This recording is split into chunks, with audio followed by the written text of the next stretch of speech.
Hola, muy buenas de nuevo y bienvenidos a este cuarto y último capítulo de Diálogos del Futuro, con el que Álava Emprende ha venido desarrollando en los últimos meses una acción de divulgación de las empresas del tejido productivo en Álava. Empresas que hemos podido conocer y que nos han podido y nos han permitido llegar a espacios como el Parque Tecnológico de Álava, donde se encontraba, por ejemplo, Imasmet, una referencia a nivel europeo en el campo de la biotecnología, o el caso también de Lumínica Ambiental y Aisetec, empresas también ubicadas en entornos municipales, en semilleros municipales como el que hoy nos encontramos aquí, en este caso en el Centro de Empresas del Casco Medieval, con casi una década de vida, un espacio lleno de personalidad y donde en estos momentos son 15 los proyectos que desarrollan su actividad. Pero como decíamos, hoy en este cuarto y último capítulo nos hemos querido salir, si podría decirse así, de la norma para colarnos en un sector distinto, pero lleno de personalidad y de futuro, el sector cultural. Y para eso vamos a conocer a una empresa que se llama Teclac, que lleva ya 4 años de andadura, afortunadamente podemos decir que con muy buena salud, y con una de sus fundadoras, Irene Inchausti. Muy buenas, ¿cómo estás? Hola, muchas gracias. Y muchísimas gracias por acompañarnos hoy aquí en este Diálogos del Futuro, con el cual, digo, vamos a cerrar la temporada. Así que bienvenida y gracias. No, gracias a vosotros por la invitación. Antes de nada, y por entrar en materia, repasando un poco tu perfil, musicóloga de profesión o de formación, ¿esto qué tiene que ver o de dónde viene? Mira, sabes que mi abuela era pianista y daba clases de piano aquí. Esto era el antiguo conservatorio y entonces ella trabajaba aquí y casualidad, nosotros cuando vinimos a este centro ocupamos el espacio, la oficina donde ella impartía sus clases. Así que bueno, pues en la familia la música ha estado siempre presente y yo la he estudiado desde pequeñita. ¿Y cómo te llevó? Desde la música, te formaste como musicóloga, aquello fue derivando en tu carrera profesional hasta ¿dónde? Hasta llegar a Teclac en el año 2017. ¿Cómo se produjo esa fase y ese proceso? Bueno, yo en realidad me quería dedicar a ser locutora de radio de programas de música clásica. Esto es lo que yo quería hacer. Entonces me formé en Historia y Ciencias de la Música y luego dije, tengo que aprender a hacer radio. Y entonces estudié Comunicación Audiovisual. A partir de los estudios me salió la oportunidad de hacer unas prácticas en la radio, pero como periodista generalista, digamos, y de ahí pasé a la tele, siempre hablando de contenidos varios. Entonces hubo un momento en el que dije, me estoy desviando, y entonces me especialicé, me formé en comunicación cultural. Y a partir de ahí empecé a trabajar en el sector cultural y poquito a poco, bueno, pues fui haciendo mi caminito. Una, digamos, descripción muy somera, muy de tarjeta de visita, nos dice que Teclac es una empresa especialista en gestión y comunicación cultural. ¿Pero qué más es exactamente Teclac? Nuestros clientes son organizaciones culturales públicas y privadas y les acompañamos en el desarrollo de sus proyectos a través de distintas líneas de trabajo. Nos interesa mucho, por ejemplo, trabajar con los públicos de la cultura, apoyar a esas organizaciones a que estén más cerca de ellos. También en cómo comunican su proyecto, en el relato que hacen, en cómo lo documentan, en cómo lo evalúan, y en todo eso les apoyamos. Y apoyamos desde una esfera, digamos, o hacia una esfera pública, digamos, organismos públicos, o también privados. Ambos ámbitos. Para nosotros es muy importante, tanto a nivel de facturación como a nivel de contenidos y de metodologías de trabajo, ofrecer servicios tanto a instituciones públicas como a organizaciones privadas. Tenemos la sensación de que muchas veces os habrá tenido y os seguirá teniendo que tocar salir al paso para defender que como sector cultural tiene identidad propia. Es decir, no es una cosa de 4 personas que se dedican a las artes, a la música, a la pintura, sino que como sector tiene identidad propia. Esto yo no sé si sigue siendo un problema para empresas como la vuestra. Mira, te voy a contar unos datos. El Observatorio Vasco de la Cultura registró en 2019 16.000 empresas en la comunidad autónoma vasca del sector cultural y creativo. Esto es aproximadamente un 10% del tejido total y cerca de 48.000 empleos, cerca del 5% del empleo total. Así que las cifras hablan por sí solas, ¿no? La economía creativa, que es a la que nos dedicamos, creo que supone a nivel del PIB mundial un 3% y a nivel de la Unión Europea creo que algo más del 4%. Así que somos un sector económico es evidente, lo dicen las cifras, pero es que además es un sector que genera muchísimos otros impactos cualitativos, ¿no?, que son muy importantes. Sin embargo, muchas veces quien se decide a lanzar una empresa de este calado y en este sector, bueno, sabe que se arriesga o que debe hacer por lo menos un acto de fe enorme, ¿no? Bueno, a ver, yo creo que cuando tienes fe crees en algo, pero no tienes certezas, ¿no? Y aquí las tenemos, o sea, hay datos que avalan que la cultura tiene un impacto sobre la sociedad. Entonces, nosotros hacemos más un acto de compromisos. Creemos que a través de las artes, a través de la cultura, se da una transformación social, que además tenemos el derecho a disfrutar de ella solo por el puro placer, y entonces lo que hacemos es un acto de compromiso para contribuir a eso. Me da la sensación también que la cultura tiene cierto paralelismo, en este caso no positivo, pero con la ciencia, ¿no? Al final son ámbitos como muy maltratados, ¿no? Siempre, lo acabamos de ver, ¿no?, con la reciente pandemia, el valor que se presupone y que tiene la ciencia, y hemos salido de ella o estamos saliendo de ella gracias a la apuesta que se ha hecho por la ciencia, ¿no? Sin embargo, las condiciones muchas veces de quienes trabajan en ese campo y en ese ámbito no son todo lo deseables. Y me da la sensación que la cultura comparte ese diagnóstico, ¿no? Y lo importante que ha sido también la cultura a lo largo de este tiempo que nos ha tocado vivir. Sí, a nosotros nos gusta mucho mirar también otros sectores porque encontramos lugares comunes y en este caso con la ciencia encontramos ese lugar común, lamentablemente, que es la precariedad, pero también encontramos un lugar común que es muy interesante y es el de generar preguntas, ¿no?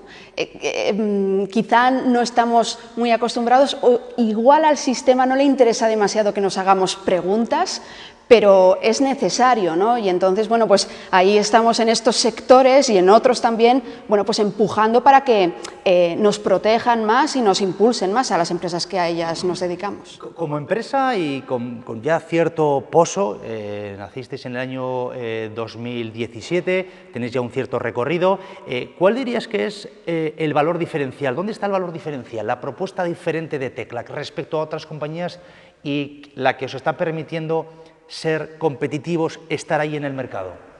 Yo diría que dos cosas. Por una parte, la especialización. Nosotros venimos del sector cultural, lo conocemos sus dinámicas de trabajo, sus especificidades, las sensibilidades que ahí conviven y entonces somos capaces de entenderlo.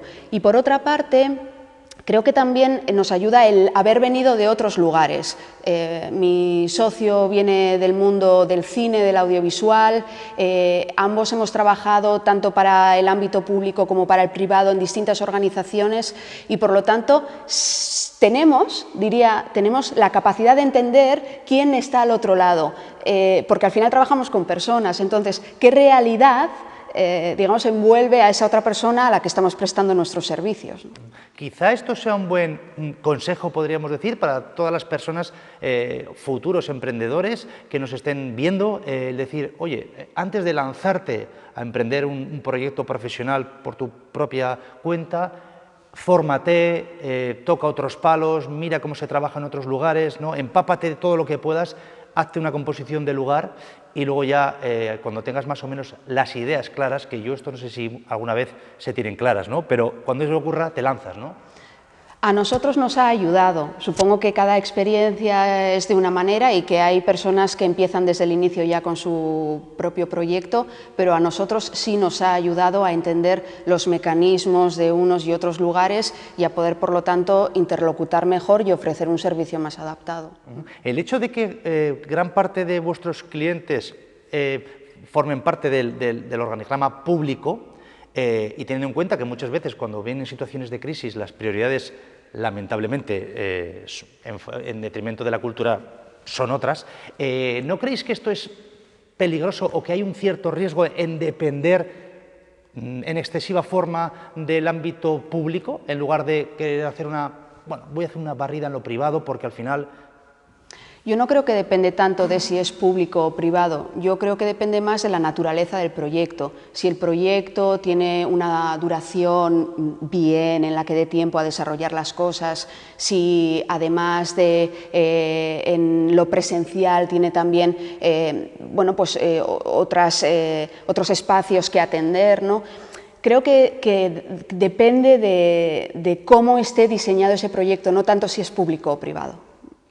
Hay otra cuestión que me gustó mucho y que te agradecería que compartieras cuando preparábamos un poco esta charla, es que cuando uno monta una empresa, como en este caso la vuestra Teclac, y las cosas más o menos les van bien y el día a día te come, ¿no? Porque te implica sacar adelante tu actividad, pero es que además estás obligada a gestionar tu empresa, estás obligada a formarte de forma periódica y además estás obligada a pensar en el día de mañana, en los 2 o 3 meses después, cuando se me acabe este proyecto.